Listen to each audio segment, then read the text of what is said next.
जय हिंद साथियों, आप सभी का अपने इस ऑनलाइन प्लेटफॉर्म की आज एक क्लास में बहुत बहुत स्वागत और अभिनंदन है। और हम आशा करते हैं कि आप लोग स्वस्थ होंगे। के लिए हाँ, कल हमारी तबीयत तो सही नहीं है और जिस कारण से वीडियो नहीं आ रही थी, हम तो अस्वस्थ हैं, लेकिन आप अच्छे होंगे ये हम उम्मीद कर रहे हैं। सर्दी जुकाम का माहौल चल रहा है, तो आप भी अपने आप को थोड़ा सा सेफ रखिए ताकि आपके पढ़ाई में कोई समस्या ना आए। तबीयत जब खराब हो जाती है, सबसे पहला काम हमारा होना चाहिए कि हम स्वस्थ रहें। तो हमारी लापरवाही की वजह से आज हम जो है अस्वस्थ हैं, लेकिन अब जैसे स्वस्थ हो रहे हैं तो अब आप लोगों की जो वीडियो है वो बराबर जो अपलोड होती रहेंगे, ठीक है। तो यदि आप 2027 की तैयारी कर रहे हैं यूपी बोर्ड की, तो आप बिल्कुल आप निसंदेह होकर के चैनल से आप जुड़ करके और अपनी तैयारी को भव्य और दिव्य बना सकते हैं। तो हमने देखिए साथियों, ये मेरा जो है साइंस का प्रैक्टिस सेट नंबर 2 है और इसके पहले हमने प्रैक्टिस नंबर 1 ऑलरेडी जो है अपलोड कर रखा है। यदि आप लोगों ने उसको नहीं देखा तो जा करके आप जो उसको जो है जरूर देखें। तो आइए हम जो है करते हैं अपनी क्लास की शुरुआत। तो पहला क्वेश्चन ये रहा आपके स्क्रीन पर। साथियों कह रहा कि जो है भौतिक जो परिवर्तन है वो क्या होता है। तो सबसे पहले हम जानेंगे कि भौतिक परिवर्तन और रासायनिक परिवर्तन होता क्या चीज है। देखो, भौतिक परिवर्तन हम उसे कहते हैं कि कोई चीज मूल रूप से या मूल अवस्था में है, उसको जब हम किसी चीज में ढालते हैं, बनाते हैं, तो अगर हम दोबारा उसको उसी मूल अवस्था में लेकर आना चाहें तो वो उसी मूल अवस्था में फिर आ जाए। ऐसा ना हो कि हम किसी चीज को हमने बनाया और अगर उसको हम मूल अवस्था में लाना चाहे तो फिर दोबारा ना पाए। जैसे हमने बर्फ लिया, बर्फ एक ठोस टुकड़ा होता है, उस टुकड़े को हमने पानी बना दिया और पानी जब बाहर रख दिया तो पिघल गया, पानी बन गया। अब हमने कहा कि पानी को पुनः बर्फ बना दो, तो वो देखो पुनः बर्फ बन जाएगा। तो वो क्या हो जाता है, वो भौतिक परिवर्तन होता है, ठीक है। रासायनिक परिवर्तन में मूल अवस्था को जब किसी चीज से हम रिसाइकिल करके और दूसरी रूप में उसको चीजों को बनाते हैं और अब दूसरी चीजों को हम कहें कि वो जो मूल अवस्था जिस रूप में था उसको हम दोबारा उसी अवस्था में बना दें, तो उस अवस्था में यदि हम उसको नहीं बना पाते हैं तो वो हो जाता है रासायनिक परिवर्तन। तो अब आप यहाँ पर आप पहला क्वेश्चन आप समझ गए होंगे कि पहले क्वेश्चन का आंसर क्या होगा। भौतिक परिवर्तन तो 4 विकल्प दिए गए हैं, चारों विकल्प से भौतिक परिवर्तन क्या होगा।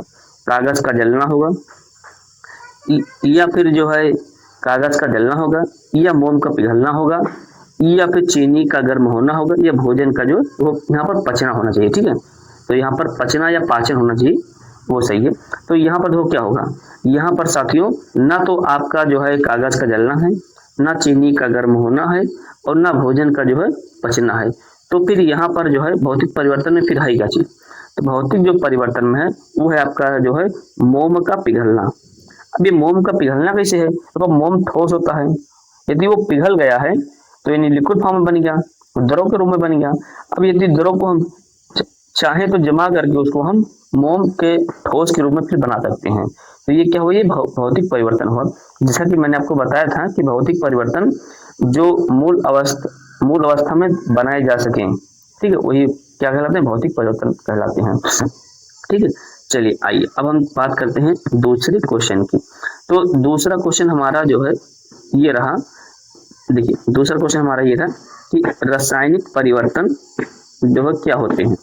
अब रासायनिक परिवर्तन क्या होते हैं, इनमें 4 विकल्प दिए हैं कि मोम का जलना ये रासायनिक परिवर्तन होगा, या पानी का बर्फ में बदलना ये होगा, या नमक का पानी में घुलना ये होगा, या शक्कर का पानी में घुलना। देखो यहाँ पर नमक का पानी में घुलना और शक्कर का पानी में यहाँ पर जो है घुलना, यहाँ पर ये होगा रासायनिक परिवर्तन। तो मोम का जलना, अगर मोम जल जाता है तो उसको आप ठोस अवस्था में बनाओ तो फिर बन जाता है। और पानी का बर्फ में बदलना ये भी आपका हो जाएगा, भौतिक परिवर्तन हो जाएगा। और नमक का पानी में घुलना, तो नमक भी क्या हो जाती है, ये भी जो है क्या है आपका भौतिक परिवर्तन है। लेकिन शक्कर का पानी में घुलना ये क्या कहलाता है, रासायनिक परिवर्तन होता है। अब कैसे होता है, तो शक्कर के जो अणु होते हैं पानी में फैल जाते हैं, लेकिन उसकी रासायनिक जो पहचान होती है वो नहीं बदलती है। बात समझ रहे, शक्कर जो होता है, शक्कर के जो अणु होते हैं वो पानी में फैल जाते हैं, लेकिन उसकी जो पहचान जो होती है वो रासायनिक पहचान में नहीं बदलती है। इसी कारण से क्या होता है कि शक्कर का पानी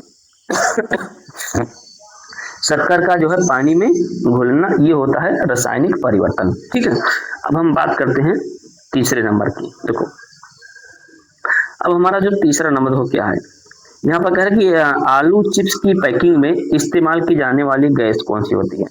ऑक्सीजन होती है, हाइड्रोजन होती है, या नाइट्रोजन होती है, या क्लोरीन होती है।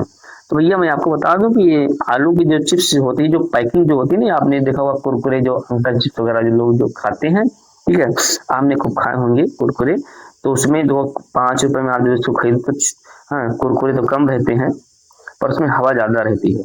तो भैया वो नॉर्मल हवा नहीं होती है, उसमें कौन सी गैस होती है, यानी कौन सी गैस उसमें जो है होती है, तो भैया उसमें नाइट्रोजन गैस होती है। कौन सी गैस होती है, नाइट्रोजन गैस होती है। और नाइट्रोजन गैस ही जो है क्या होता है, उस चिप्स को कुरकुरा बनाए रखता है। तो यहाँ पर यदि नाइट्रोजन गैस हटा दिया जाए तो वो जो उसका जो कुरकुरापन है फिर वो नहीं होगा। क्यों नहीं होगा, क्योंकि नाइट्रोजन क्या होता है कि एक अक्रिय गैस है, जो चिप्स में मौजूद जो उसके अंदर जो तेल जो होते हैं या वसा जो होते हैं, वो ऑक्सीजन के साथ क्या करते हैं, प्रतिक्रिया करने से रोकती हैं।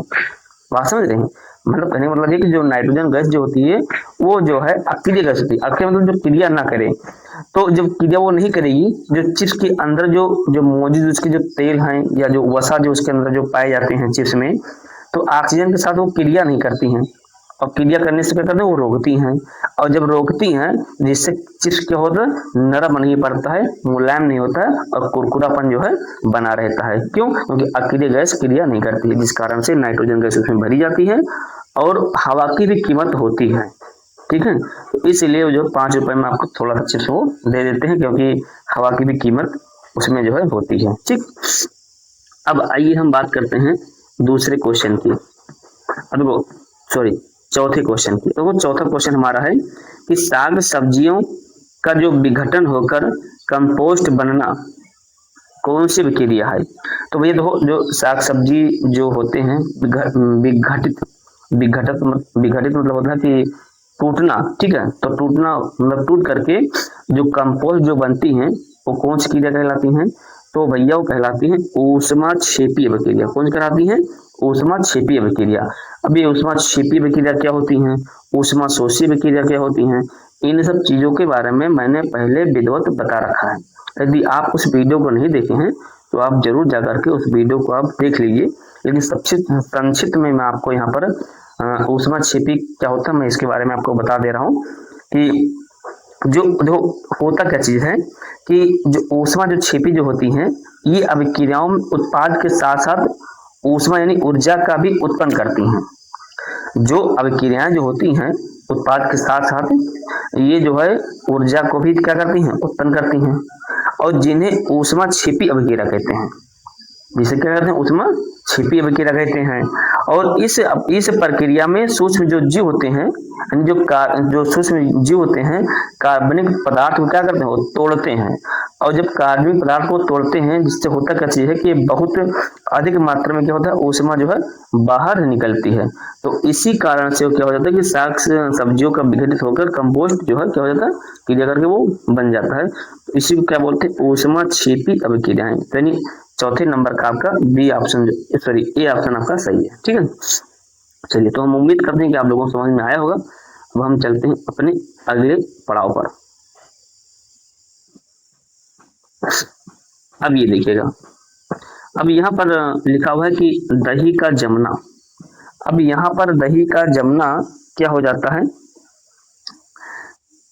इसमें लिखा देखो देही लिखा है, देही नहीं पर दही होना चाहिए। ठीक है, तो दही का जमना किस प्रकार का अभिक्रिया है, तो ये एक भौतिक परिवर्तन है या रासायनिक परिवर्तन है, या भौतिक रासायनिक परिवर्तन दोनों है। तो भैया दही का जमना एक रासायनिक परिवर्तन है। और रासायनिक परिवर्तन क्यों है, जैसे हमने कहा दूध को दही बना दीजिए, तो आपने दूध को दही बना दिया। अब हमने कहा दही को दूध बना दीजिए, अब आप कहोगे अजीब सी बात है, अब दही को कहीं दूध बनाया जा सकता है, नहीं बन सकता है।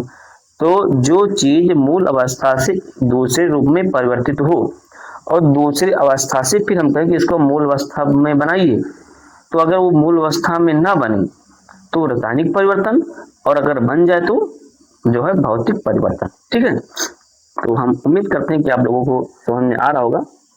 अब अगले क्वेश्चन पर हम बात करते हैं कि हमारे शरीर में भोजन का पचना किस प्रकार की क्रिया है।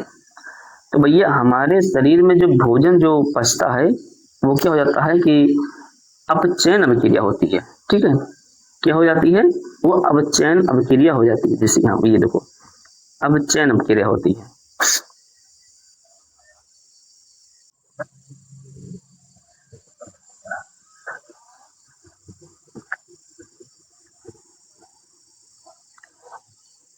चलिए आइए अब हम बात करते हैं क्वेश्चन नंबर 6 की। ठीक है, तो अब हम लिखा हुआ कि हमारे शरीर में भोजन का पाचन जो होता है वो किस प्रकार की क्रिया से होता है।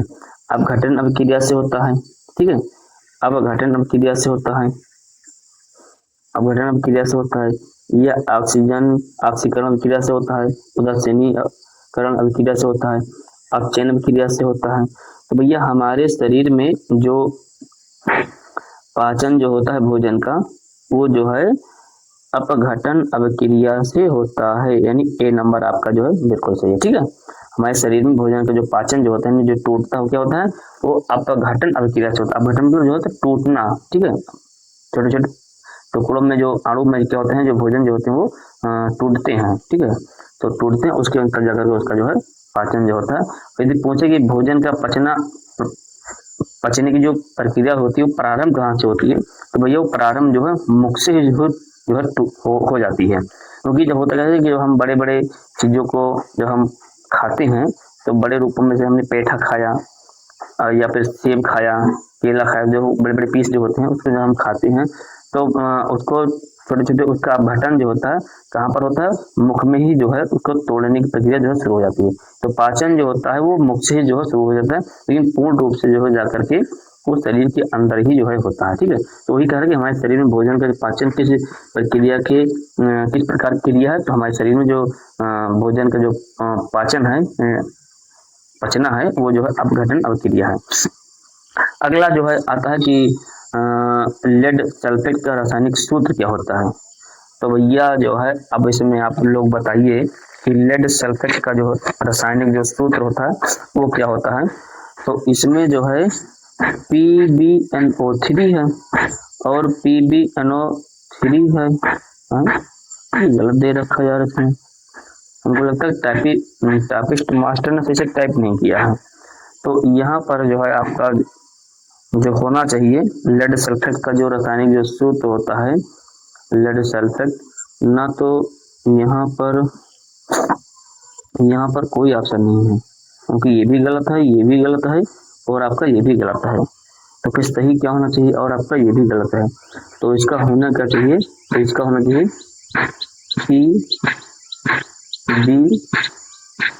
PbSO4। ठीक है, इसका क्या होना चाहिए PbSO4। तो लेड सल्फेट का जो रासायनिक जो सूत्र होता है PbSO4 होता है। ठीक है भैया, तो आप इसको जो है आप वहां पर जो है हाईलाइट कर लीजिएगा। ये आपके चारों विकल्प गलत दे रखे हैं, 7वें नंबर का यहाँ कोई नहीं सही है। तो PbSO4 ये जो है लेड सल्फेट ये होता है, मतलब जो है लेड सल्फेट का रासायनिक सूत्र। ठीक, चलिए अब आइए हम क्वेश्चन नंबर 8वें की जो है बात करते हैं। तो 8वां क्वेश्चन हमारा है, देखो यहाँ पर 8वां जो क्वेश्चन हमारा कह रहे कि उदासीनीकरण अभिक्रिया क्या होती है। अब यहाँ पर बात कीजिए कि उदासीनी अभिक्रिया क्या होती है, अम्ल और जो है अम्लीय लवण में, या क्षार और क्षारीय लवण में, या अम्ल और क्षार में, या अम्ल और जल में। तो भैया मैं आपको बता दूं कि जो उदासीनी जो अभिकरण अभिक्रिया है ये आपका क्वेश्चन नंबर सी आपका एकदम करेक्ट आंसर है। अम्ल और क्षार में जो है होता है उदासीनीकरण अभिक्रिया, अम्ल और क्षार में होता है। देखो होता कैसे है कि आपको एक कुछ नहीं दिया तो मैं बता दूं कि जो उदासीनी अभिकरण अभिक्रिया है ये एक प्रकार का ऊष्माक्षेपी अभिक्रिया है। क्या है, तो जो मैं बता रहा हूँ जो मेन पॉइंट हो उसको भी आप अपने नोट्स में जो है इसको नोट करते चलिए। ठीक है, पेपर की दृष्टि से ये भी बहुत इंपॉर्टेंट है। तो एक क्वेश्चन तो मैं बता ही रहा हूँ, इसके साथ में भी और भी चीजें कई क्वेश्चन आपको मैं बता दे रहा हूँ। तो वीडियो को पॉज करके और इसको भी जो साथ साथ नोट करते चलिए, हो सकता है शायद क्वेश्चन यहाँ से भी बन जाए, और बन क्या जाए क्वेश्चन बने ही हैं। ठीक है, तो एक क्वेश्चन से कई क्वेश्चन जो है वहां पर बता दिया जाता है। तो अब यहाँ पर जो है यहाँ पर लिखिए कि उदासीनी, अगर पूछे पेपर में कि उदासीनीकरण अभिक्रिया किस प्रकार की होती है, तो भैया उदासीनी जो करण अभिक्रिया है ये एक ऊष्मा छिपी अभिक्रिया है। और इस अभिक्रिया में जो अम्ल होते हैं, जैसे हाइड्रोजन आयन हो गया, ठीक है, जैसे आपका ये हाइड्रोजन, ये आपका आयन हो गया, और जो क्षार होता है तो कोई अम्ल होता है, ये जो है अम्ल होता है, और जो क्षार होता है जैसे OH हो गया, ये जो माइनस में होता है, ठीक है, तो आपका जो है ये माइनस में होता है, यानी जो क्षार होता है, क्षार आयन मिल करके और EH2O क्या करते हैं, ये EH2O यानी जल का क्या करते हैं, ये दोनों आपस में मिल करके और ये क्या करते हैं, ये जल का जो क्या करते हैं, निर्माण करते हैं, ठीक है, मतलब जल बनाते हैं। तो वही चीज है कि यहाँ पर जो है उदासीनीकरण अभिक्रिया क्या है, तो उदासीनीकरण अभिक्रिया अम्ल और क्षार आपस में मिल करके और जो अभिक्रिया करते हैं उसी को हम बोलते हैं उदासीनी अभिकरण अभिक्रिया। जैसे H आपका ये जो है अम्ल हो गया, और आपका ये जो ये आपका जो है ये आपका हो गया अम्ल, ये आपका अम्ल हो गया, और ये आपका क्षार हो गया। तो अम्ल और क्षार मिलकर के जो अभिक्रिया करते हैं और उससे बनता के जल बनता है, इसी को बोलते हैं उदासीनीकरण अभिक्रिया, ठीक है। चलिए अब अगला क्वेश्चन हमारा है 9वां क्वेश्चन। यहाँ पर कह रहा कि रासायनिक अभिक्रिया में भाग लेने वाले पदार्थों को क्या कहते हैं। तो रासायनिक अभिक्रिया में भाग लेने वाले पदार्थों को आप क्या कहते हैं बताइए। अभिकारक कहते हैं, उत्पाद कहते हैं, या आक्सीकारक कहते हैं, या अपचय कहते हैं। तो भैया रासायनिक अभिक्रिया में भाग लेने वाले जो पदार्थ होते हैं उसको हम क्या बोलते हैं, उसको हम अभिकारक बोलते हैं, ठीक है। अब यहाँ पर अभिकारक देखो, एक चीज मैं आपको बता दूं कि अभिकारक क्या होता है और उत्पाद क्या होता है। तो आप यहाँ पर ये समझिए कि अभिकारक जो किसे कहते हैं।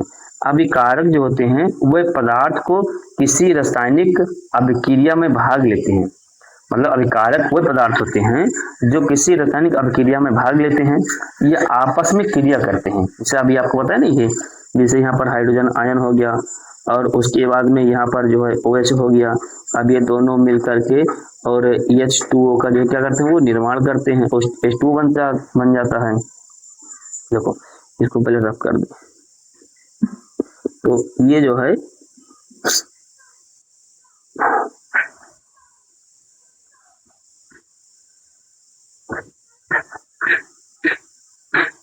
देखो यहाँ पर ये जैसे आपका ये हो गया हाइड्रोजन हो गया, तो जैसे हाइड्रोजन हो गया, यहाँ से ये आपका अम्ल हो गया, वैसे आपका क्षार हो गया। तो वही चीज यहाँ पर हम बता रहे हैं कि जो अभिकारक होते हैं, यानी जो ये अभिकारक जो होते हैं, अभिकारक वह पदार्थ होते हैं जो किसी रासायनिक अभिक्रिया में भाग लेते हैं या आपस में क्रिया करते हैं। जैसे आपका हाइड्रोजन हो गया और OH हो गया, ये क्षार हो गया, ये आपका अम्ल हो गया और ये आपका जो है क्षार हो गया। तो अम्ल और क्षार यानी ये अम्ल ये क्षार और ये वाला आपका अम्ल, जब दोनों आपस में मिल करके और जब क्रिया करते हैं, ये जो चीज बनता है यानी H2O, यानी यहाँ पर ये क्या होता है, ये आपका उत्पाद कहलाता है। तो इस अभिक्रिया को हम बोलते हैं अभिकारक। क्या बोलते हैं इसको, तो इसको हम ही क्या बोलते हैं, इसको हम अभिकारक बोलते हैं। और इस वाले को जो चीज बना हुआ है, ये चीज यहाँ पर जो बना हुआ है, इसी को हम बोलते हैं उत्पाद। बात समझ में आ रहा। तो ये आपका जो है ये आपका उत्पाद हो गया और ये आपका जो है ये अभिकारक हो गया। अच्छा, क्वेश्चन कभी कभी पूछता है कि उत्पाद हमेशा बनते हैं आपके दाएं तरफ आपके बाएं तरफ, दोनों कहीं भी उनमें से कोई नहीं। तो भैया उत्पाद हमेशा जो बनता है वो आपके हमेशा दाएं तरफ बनता है। तो इस क्वेश्चन को भी याद रखिएगा, अगर पेपर पूछे कि उत्पाद बनता है तो हमेशा आपके जो है दाएं तरफ बनता है, ठीक है। तो हम उम्मीद करते हैं कि आपको समझ में आया होगा और अब हम चलते हैं आगे की तरफ। चलिए अभी इस क्वेश्चन को हम यहाँ पर जो है देखते हैं। अब यहाँ पर देखिएगा, देखो ये चीज लिखा हुआ है, कह रहा कि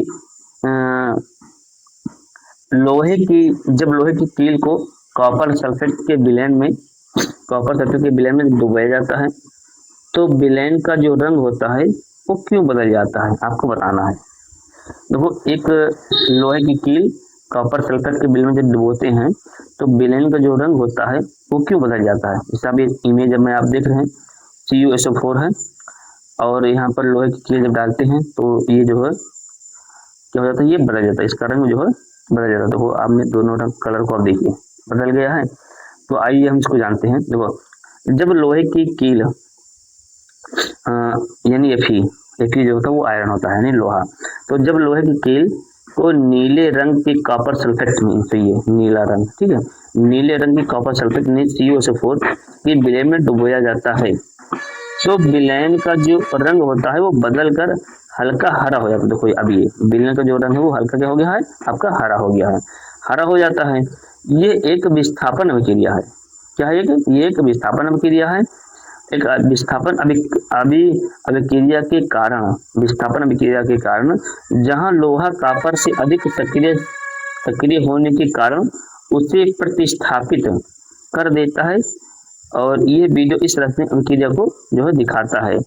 तो यहाँ कहने का मतलब यह है कि जब लोहे की जब कील होती है तो इसको जब नीले कॉपर में जो है सल्फेट के विलयन में जब डुबोते हैं इसको, तो विलयन का जो रंग होता है वो क्या होता है, हल्का जो है हरा हो जाता है, जैसे कि आप यहाँ इमेज में आप लोग जो है देख रहे हैं। इसको देखो जब इसको जब कॉपर सल्फेट के विलयन में इसको हम जब डुबोते हैं तो यहाँ पर जो क्या हो जाता है, ये इसका रंग जो है क्या हो जाता है, हल्का जो है हरा हो जाता है, बदल जाता है। और ये एक विस्थापन अभिक्रिया है। ठीक है, चलिए हम चलते हैं अपने अगले क्वेश्चन पर। अब हम अगला क्वेश्चन 11 नंबर हम बात करते हैं और यहाँ पर कह रहा है कि निम्नलिखित समीकरण को संतुलित कीजिए। अब आपको देखो यहाँ पर आपको पहला यहाँ आपको एक समीकरण दे रखा है क्योंकि आपका ये उत्पाद है और ये वाला जो है आपका क्या है, ये आपका जो है ये आपका अभिकारक है। ये क्या है आपका, ये अभिकारक है और ये वाला जो क्या है ये एक उत्पाद है। उत्पाद हमेशा जो है दाहिने तरफ बनते हैं। ठीक है, तो आपका ये उत्पाद हो गया और आपका ये जो है समीकरण हो गया। आपको इसको क्या करना है, संतुलित करना है। देखो समीकरण को संतुलित करने के लिए पेपर में आता है अगर जितना वैलेंस यहाँ पर है, जिसको वैलेंसी बोलते हैं, जितना यहाँ पर हाइड्रोजन है या ऑक्सीजन या नाइट्रोजन उतना जो है इधर भी होना चाहिए। ठीक है, इसी को बोलते हैं समीकरण को संतुलित करना। अब आइए हम एक एक करके यहाँ पर जो है समझते हैं। जैसे देखो यहाँ पर हाइड्रोजन, देखो यहाँ पर इस वाले में देखो हाइड्रोजन एक है तो यहाँ पर हम क्या करेंगे, हाइड्रोजन को हम एक लिख देंगे। ठीक, उसकी फिर नाइट्रोजन देखो एक है तो नाइट्रोजन की भी जो संख्या है वो एक है और ऑक्सीजन यहाँ पर देखो तीन है तो यहाँ पर हम क्या करेंगे, ऑक्सीजन भी हमारा जो है कितना है, तीन है। अब इसको एक डिब्बे में हम बंद कर देंगे। ठीक, अब इसके बाद में फिर यहाँ पर देखिएगा हम पेन को चेंज कर ले रहे हैं। ठीक है, अब यहाँ पर देखो इस वाले में आइए, यानी कैल्शियम यानी Ca कितना है यहाँ पर, तो यहाँ पर एक है तो यहाँ पर एक कर दीजिए। देखो ये जो OH का होल ट्वाइस जो लिखा है इसका मतलब ये हुआ कि ऑक्सीजन भी दो है और हाइड्रोजन भी क्या है, ये जो है दो है। ठीक है, तो ऑक्सीजन आपका है कि यहाँ पर दो, हाइड्रोजन दो कर दीजिए और आपका यहाँ पर जो हाइड्रोजन है वो है यहाँ पर दो, तो इसको भी आप दो कर दीजिए। इसको भी जो है आप क्या कीजिए, बॉक्स में आप इसको भी जो है बंद कर लीजिए। ठीक है, अब यहाँ पर हम आते हैं जो है तीसरे पॉइंट पर। तो यहाँ पर कैल्शियम कितना है, एक, तो कैल्शियम को यहाँ पर एक कर लीजिए। नाइट्रोजन आपका यहाँ पर है जो है देखो दो से गुणा हो रहा है, होल में है ना, दो से गुणा हो रहा है तो आपका नाइट्रोजन दो है। ऑक्सीजन आपको देखो तीन यहाँ है और दो यहाँ पे, तीन दूनी छः हो गया, ऑक्सीजन कितना हो गया आपका, छः हो गया। इसको भी आप डिब्बी में बंद कर लीजिए। फिर अगला यहीं पर एक छोटा सा यहाँ पर दे रखा हो H2O यानी पानी यानी जो जल है, तो जल में दो अणु तो दो अणु इसमें जो है हाइड्रोजन के हैं और इसमें एक अणु कितना है, ऑक्सीजन का है। अब यहाँ पर देखो इसके बारे में हम बात करते हैं। ठीक है, अब देखो हाइड्रोजन एक यहाँ है और यहाँ पर एक हाइड्रोजन यहाँ पर है, तो ये दोनों एक हैं और ये वाले दोनों एक हैं। ठीक है, बीच में ये जो एरो वाली है ये आपको बना जिससे ये एरो। ठीक है, तो अब यहाँ पर समझिए कि हाइड्रोजन एक यहाँ है और दो यहाँ, दो एक तीन हो गए, पर यहाँ कितने हाइड्रोजन, यहाँ पर दो ही हैं। तो अब आप यहाँ पर हाइड्रोजन तो बराबर है नहीं। अच्छा, नाइट्रोजन एक यहाँ पर है और आपका यहाँ पर दो है, यहाँ पर दो है तो भी नहीं बराबर है। और ऑक्सीजन आपका यहाँ पर तीन है, यहाँ पर जो तीन और एक ये आपका दो, तो तीन दो आपके ये पाँच हो गए, यहाँ पर छः और एक सात हो गए, तो बराबर तो है नहीं। तो अब आप क्या करेंगे यहाँ पर, अब इन सबको आप जो है बराबर कीजिए। ठीक है, तो आप बराबर कैसे करेंगे, तो बराबर करने के लिए अब आपको यहाँ पर कुछ गुणा भाग करना पड़ेगा, तो जो गुणा भाग करना पड़ेगा वही आप गुणा भाग यहाँ पर जो है कीजिए और कर ही क्या सकते हैं। चलिए करते हैं फिर। अब आप यहाँ पर देखिएगा कि हाइड्रोजन अगर हम 2 से यहाँ गुणा करा दें यहाँ से, तो हाइड्रोजन हमारा कितना हो गया, आपका 2 हो गया। नाइट्रोजन भी हमारा क्या हो गया, आपका नाइट्रोजन भी आपका 2 हो गया, और 2 3 6 यानी आपका ऑक्सीजन कितना हो गया, 6 हो गया। ठीक, अब यहाँ पर देखिएगा, और यदि हम यहाँ पर 2 से गुणा करा दें, अब यहाँ पेन को हम चेंज कर ले रहे हैं, कौन सा कलर लें, चलो पीला ले रहे हैं। यदि हम यहाँ पर 2 से गुणा करा दें, तो यहाँ 2 से कराएंगे तो 2 दिन आपका ये 4 हो जाएंगे, ये 4 हो जाएंगे, और यहाँ से आपका 2 से जो ऑक्सीजन पर गुणा हो तो ये आपके ऑक्सीजन भी क्या हो जाएंगे, आपके 2 हो जाएंगे, यानी यहाँ भी आपके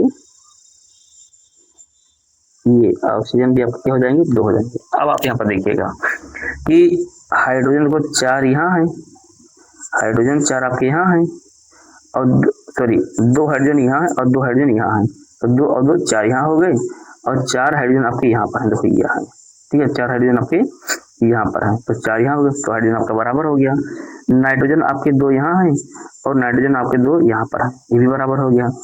कैल्शियम आपका 1 यहाँ है और आपका जो है कैल्शियम एक आपका जो है यहाँ है, उसके बाद फिर ऑक्सीजन आपके 6 यहाँ पर है और आपके ऑक्सीजन 6 यहाँ पर है, यहाँ सब बराबर हो गए, तो ये चीज हाँ सब बराबर हो गए। अब हम ये चीज कह सकते हैं कि इसमें जो है सब बराबर हैं, इसको पहले मैं रब कर दे रहा हूँ, ठीक है। तो अब जो जो जहाँ जहाँ पे गुणा हुआ है उसमें आप उतना उतने का गुणा कर दीजिए, बाकी जिसको जो जैसा लिखा है उसको आप जो है वैसे वैसे आप इसको वहां पर लिख दीजिए, उसमें कोई परिवर्तन कोई फेरबदल जो आपको नहीं करना है। चलिए आइए अब हम यहाँ पर जो है इसको हम लिखते हैं। देखो देखो इस वाले पूरे पोर्शन में, देखो इस वाले पूरे पोर्शन में हमारा 2 से गुणा हुआ है, तो यहाँ से हम क्या करेंगे, 2 से गुणा करा देंगे, और इस वाले में किसी से गुणा नहीं हुआ है तो इसको हम ऐसे जो है छोड़ देंगे, और इस वाले में भी किसी से गुणा नहीं हुआ है तो इसको हम ऐसे छोड़ देंगे, और इस वाले में हमारा देखो 2 से गुणा हो रहा है, 2 से हमने यहाँ पर गुणा करा दिया, तो अब यहाँ पर ये हमारा क्या हो गया, अभी हमारा ये बैलेंस हो गया, ठीक है। तो इस तरह से आपको जो है बैलेंस वहां पर जो है करना है। चलिए आइए हम दूसरा जो है करते हैं। देखो सोडियम 1 यहाँ है तो सोडियम लिख लीजिए, 1 यहाँ पर लिख लीजिए, ऑक्सीजन 1 यहाँ है तो 1 यहाँ लिख लीजिए, और हाइड्रोजन 1 यहाँ तो 1 यहाँ पर लिख लीजिए, ठीक है। इसको आप ब्रैकेट में बंद कर दीजिए, फिर प्लस लगाइए, और हाइड्रोजन यहाँ पर 1 2 है तो यहाँ 2 कर लीजिए, और सल्फर यहाँ पर देखो 1 है, देखो ये वाला, ठीक है, तो 1 यहाँ कर लीजिए, और ऑक्सीजन यहाँ पर 4 तो इसको यहाँ पर 4 कर लीजिए, इसको भी ब्रैकेट में आप बंद कर दीजिए, तो यहाँ पर एरो लगाइए, और उसके बाद में जो है यहाँ अब ये वाले पद को लिखिए, सोडियम 1 यहाँ पर है, इससे 2 है, यहाँ 2 कर लीजिए, और यहाँ पर सल्फर है, सल्फर यहाँ पर 1 है तो 1 कर लीजिए, ऑक्सीजन यहाँ पर 4 है तो यहाँ पर जो है आप 4 कर लीजिए, और प्लस लगाइए, और उसके बाद में फिर हाइड्रोजन यहाँ पर जो है 2 कर लीजिए, और ऑक्सीजन यहाँ पर जो है 1 2 है, सॉरी 1 है तो 1 कर लीजिए, इसको भी आप जो है बंद कर दीजिए। अब यहाँ पर आप देखिए जो जहाँ पर जैसा सेक्रीफाइस बैठ रहा है उसको आप गुणा करा दीजिए। देखो सोडियम यहाँ पर 1 है और यहाँ पर सोडियम 2 है, तो यहाँ 2 से आप गुणा करा दीजिए, तो 2 से यहाँ गुणा कराएंगे आपका 2 हो जाएगा सोडियम, 2 हो जाएगा ऑक्सीजन, और 2 हो जाएगा आपका हाइड्रोजन। और यहाँ पर अब देखिए, अब देखो यहाँ पर अब हाइड्रोजन यहाँ पर 2 हो गए और 2 यहाँ हो गए, 4 हो गए, यहाँ पर लेकिन 2 ही है, तो आप यहाँ पर क्या करेंगे, अब आप यहाँ पर जो है 2 से यहाँ पर गुणा करा देंगे, ठीक है। तो जब आप 2 से यहाँ पर जब आप गुणा करा देंगे तो अब हाइड्रोजन देखो 2 यहाँ पर हो गया, और आपका जो है हाइड्रोजन देखो 2 यहाँ हो गया, और आपका 2 ये हो गया, तो 4 हो गए आपके, और जब 2 से वहाँ पे ये आपका 4 हो गया, ये भी आपका जो है ये आपका 2 हो गया, तो 4 हाइड्रोजन यहाँ भी है और 4 हाइड्रोजन आपके यहाँ भी है। अब ऑक्सीजन 2 ये और 4, तो 4 2 6 हो गए, तो 4 ये और 2 ये, 4 2 6 यहाँ भी हो गए। अब आपका सल्फर 1 यहाँ है तो सल्फर 1 यहाँ पर है, ऑक्सीजन यहाँ पर 2 है, 2 4 2 6 तो 6 बराबर हो गए। सोडियम 2 यहाँ तो सोडियम आपके 2 यहाँ पर, सब आपके बराबर हो गए। ठीक है, अब आपके जब सब बराबर हो गए हैं, अब इसी को यहाँ पर जो है, अब यहाँ पर जो है गुणा करा दीजिए, जिसका जहाँ पर गुणा हुआ है। और पेपर में आपको, आप इसको भले ना कीजिए, ठीक है, पेपर में आप इसको भले ना कीजिए, पर जो आप ये समीकरण जो दे रखा रहेगा तो इसको आप जो है पेन का इस्तेमाल जो आप कीजिएगा, तो अगर काले से वहाँ पर आप इसको लिखिएगा तो उसको नीले से फिर कीजिएगा, मतलब कलर को चेंज कर दीजिएगा जिससे आप गुणा कराएंगे। जैसे हमने यहाँ पर कलर को चेंज कर दिया है, देखो जैसे मैंने यहाँ पर कलर को चेंज करके मैं यहाँ पर लिख रहा हूँ, तो ऐसे आपको भी जो है वहाँ पर कलर को चेंज करके यहाँ लिखना। देखो इसमें जो है किससे गुणा हो रहा है, 2 से, तो यहाँ पर आप देखो, तो आप यहाँ पर 2 से गुणा करा दीजिए। ठीक, बात बराबर हो गया। अब देखो इसमें किसी से गुणा नहीं हो रहा तो इसको ऐसे छोड़ दीजिए, और इसमें भी किसी से गुणा नहीं हो रहा तो इसमें इसको भी छोड़ दीजिए, और इस वाले में देखो 2 से गुणा हो रहा है, देखो यहाँ 2 से गुणा हो रहा है ये वाला, तो आप यहाँ पर जो है आप इसको यहाँ 2 से गुणा करा दीजिए। अब आपका क्या हो गया, आपका ये समीकरण संतुलित हो गया और बैलेंस हो गया। ठीक है, तो इसी प्रकार से भाई मेरे आपको सी नंबर और डी नंबर आपको करना है, और अगले वीडियो में हम आपको जो है सी नंबर डी नंबर इसके लिए बताएंगे। और आप जो है देखो इसके आगे अभी भी और भी है, मैं आपको बता दूँ, देखो इसे तो है यहाँ पर। ठीक है, तो इसे देखो इसे आपको वहाँ पर पढ़ाना है। तो अब यहीं पर मेरी क्लास समाप्त होती है और हम मिलते हैं एक नए वीडियो के साथ। देखो तबीयत खराब होने की वजह से वीडियो जो अपलोड नहीं हो पा रहे थे, लेकिन अब बराबर जो है अपलोड होगी, क्योंकि अब जो है तबीयत धीरे सही हो रही है। तो इसी पर 4 पंक्तियों की एक मैं आपको सुनाता हूँ। ठीक है, तो सुनिएगा। कहते हैं कि पत्थरों के शहर में कच्चे मकान कौन रखता है, पत्थरों के शहर में कच्चे मकान कौन रखता है, आजकल हवा के लिए रोशनदान कौन रखता है। अपने घर की ललक कलह से, मतलब अपने घर की कलह से फुर्सत मिले, अपने घर की कलह से फुर्सत मिले तो सुने, आजकल पराई दीवार पर कान कौन रखता है, और जहाँ जब जिसको जी चाहा थूक दिया, जहाँ जब जिसको जी चाहा थूक दिया, आजकल हाथों में पीकदान कौन रखता है। पहले जो महाराजा हुआ करते थे वो पीकदान हाथ में, उनके जो लोग परिकर लोग होते थे वो अपना रखते थे। ठीक है, तो वही चीज है कि आजकल हाथों में पीकदान कौन रखता है, और खुद ही पंख लगाकर उड़ा देते हैं चिड़ियों को, खुद ही पंख लगाकर उड़ा देते हैं चिड़ियों को, आजकल परिंदों में जान कौन रखता है, और हर चीज मुहैया है मेरे शहर में, हर चीज मुहैया है मेरे शहर में, किस्तों पर आजकल हसरतों पर लगाम कौन रखता है, और बहलाकर छोड़ जाते हैं, बहलाकर छोड़ जाते हैं या छोड़ आते हैं वृद्धाश्रम में माँ बाप को, आजकल घर में पुराने सामान कौन रखता है, आजकल घर में पुराने सामान कौन रखता है। तो ये छोटी सी पंक्ति थी, आप लोगों को अच्छी लगी होगी, और इन्हीं के साथ आप लोग कमेंट जरूर कीजिएगा। मिलते हैं, तब तक के लिए जय हिंद, जय Bharat, tata, bye bye, take care.